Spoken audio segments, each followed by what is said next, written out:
हजारों सालों पहले एक मिरादास नाम का बादशाह हुआ करता था, जिसकी हुकूमत खूबसूरत पहाड़ों की वादियों में और हरे भरे मैदानों में हुआ करती थी। ये बादशाह नेक मिजाज और ईमानदार बादशाह था, जो अपनी रियाया का हद से ज़्यादा ख्याल रखा करता था। इस बादशाह का एक खूबसूरत जवान बेटा था, जिसका नाम था ज़हाक। ज़हाक की मुलाकात एक दिन एक पुरइसरार इंसान से होती है। यह शैतान था, जो ज़हाक के सामने एक अच्छे और हमदर्द इंसान की शक्ल में था। इसने ज़हाक को लालच दिया और ज़हाक से कहा कि तुम अगर अपनी बादशाहत के बीच से अपने वालिद को हटाते हो तो तुम पूरी दुनिया पर बादशाहत करोगे। ज़हाक को शैतान ने बड़े बड़े ख्वाब दिखाए और लालच दिया। ज़हाक ने लालच में आकर अपने वालिद बादशाह का कत्ल कर दिया। अपने वालिद को कत्ल करने के बाद ज़हाक बादशाहत के तख्त पर काबिज हो गया। लेकिन ज़हाक जब तख्त पर बैठा तो शैतान ने उसे एक और खौफनाक तोहफा दिया। यह तोहफा 2 सांपों की शक्ल में था, जो ज़हाक बादशाह के कंधों से निकलते थे। ये दोनों सांप इंसानों के दिमागों पर पलते थे। इन सांपों को शांत करने के लिए इंसानों के दिमागों को खिलाना पड़ता था। यही उनकी खुराक हुआ करती थी। अगर ये सांपों को भूखा रखता तो ये सांप खुद ज़हाक को नुकसान पहुंचाते थे। इसलिए ज़हाक को इन सांपों की खुराक के लिए इंसानों को कत्ल करना पड़ता था और फिर इन सांपों की खुराक बनाता। ज़हाक का जुल्म हद से ज़्यादा बढ़ता जा रहा था। अवाम में से ही एक कावाह नाम के शख्स ने ज़हाक के जुल्म के खिलाफ अवाम को मुत्तहिद किया और ज़हाक बादशाह के खिलाफ लड़ने के लिए वो तैयार हो गए। कावाह और उसके साथियों ने ज़हाक को शिकस्त दी और ज़हाक को जंजीरों में कैद कर दिया। ज़हाक के जुल्म सहने के बाद वहाँ के कबीलों ने पहाड़ों का रुख कर लिया और ये वही कबीले थे जिन्हें आज कुर्द या कुर्ड्स कहा जाता है।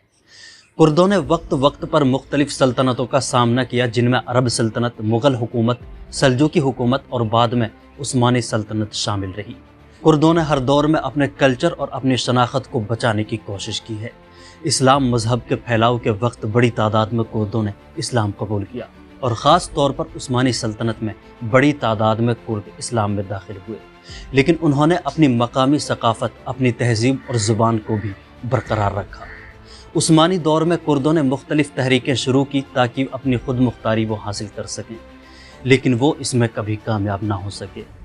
आज भी कुर्द अपनी खुद मुख्तारी, अपनी हुकूमत के लिए और अपनी तहजीब को बचाने के लिए जद्दोजहद कर रहे हैं।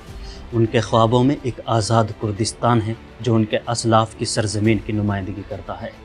मौजूदा दौर में कुर्दों की सबसे बड़ी आबादी तुर्की में रहती है। इसके अलावा ईरान में, इराक़ में, सीरिया में बड़ी आबादी कुर्दों की रहती है, जो इन सभी हुकूमतों से बगावत करके आज़ाद कुर्दिस्तान का ख्वाब देखते हैं, जिन्हें हुकूमतों के हमलों का सामना करना पड़ता है।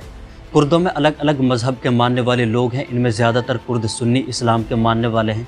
इसके अलावा शिया मुसलमानों की भी बड़ी तादाद है। ईसाई मज़हब के मानने वाले लोग भी हैं। इसके अलावा कई दूसरे मज़हब के मानने वाले लोग भी हैं, जिन्हें यजीदी कहा जाता है, और दूसरे मज़ाहिब के लोग भी पाए जाते हैं।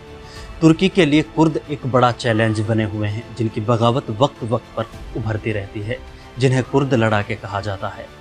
ज़हाक की इस कहानी को कुर्दों की इब्तिदाई तारीख़ बताया जाता है, हालांकि कुछ इसे सिर्फ एक कहानी मानते हैं, जिस कहानी को कुर्द लोग अपनी मिसालों में, कहानियों में और गानों में गाते हैं।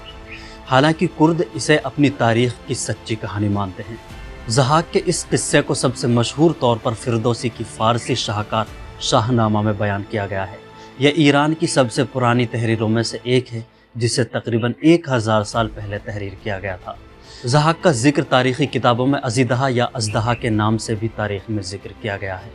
अगले वीडियो में हम कुर्दों की एक मुकम्मल तारीख़ के बारे में ज़रूर बात करेंगे। लेकिन फ़िलहाल अगर आपको ये वीडियो पसंद आया हो तो वीडियो को लाइक कर दो, शेयर कर दो और चैनल को सब्सक्राइब करना ना भूलें। अल्लाह हाफ़िज़।